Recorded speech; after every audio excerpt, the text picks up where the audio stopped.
the question. Actually, I know who it was. About how do you get so emotionally involved in the music. First, it takes good music.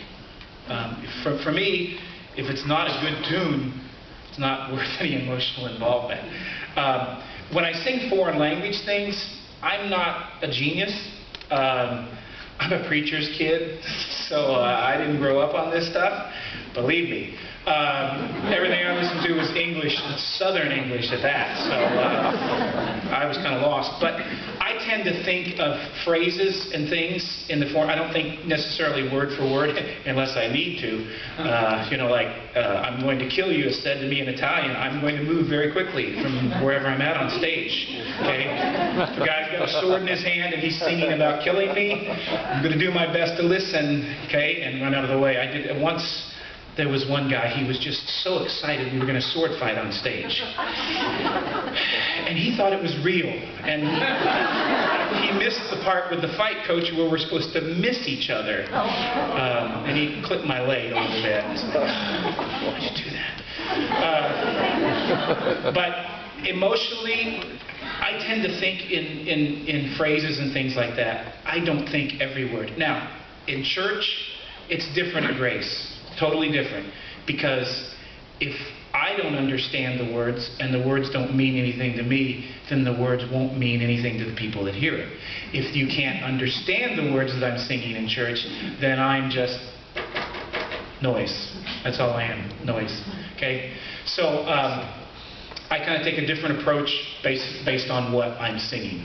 I do believe that you know, when I sing in church and I get to sing hymns, it's not a performance for myself or for an audience. It's a performance in the sense that it's a performance for God, and that He demands my best that I can give at that moment. But that's the only part that's a performance part. Nothing else is.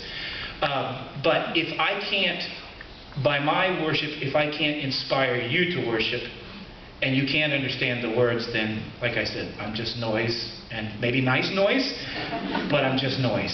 So in church, I'm involved with what I'm singing word-wise, and it's interesting in church, sometimes the words, you know, when you sing a song through time after time, sometimes there are words that you've sung 100 times, and on the 101st time, that word catches your attention.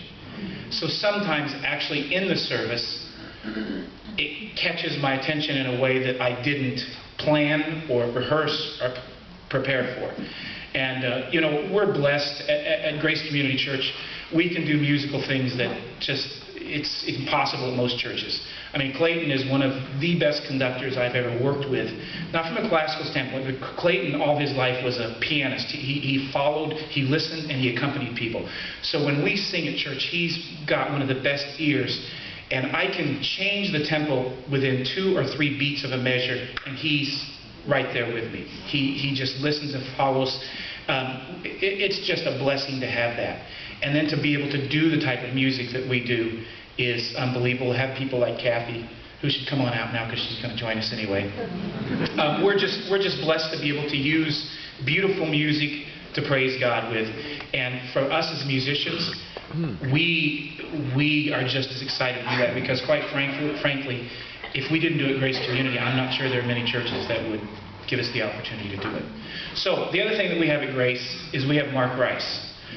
We have a staff arranger, and most of what I sing is people think what they hear me sing at church that we can just go to another place and have a pianist sit down and play it, and it's much more complicated than that. A lot of what I sing is arranged just for me for that particular moment.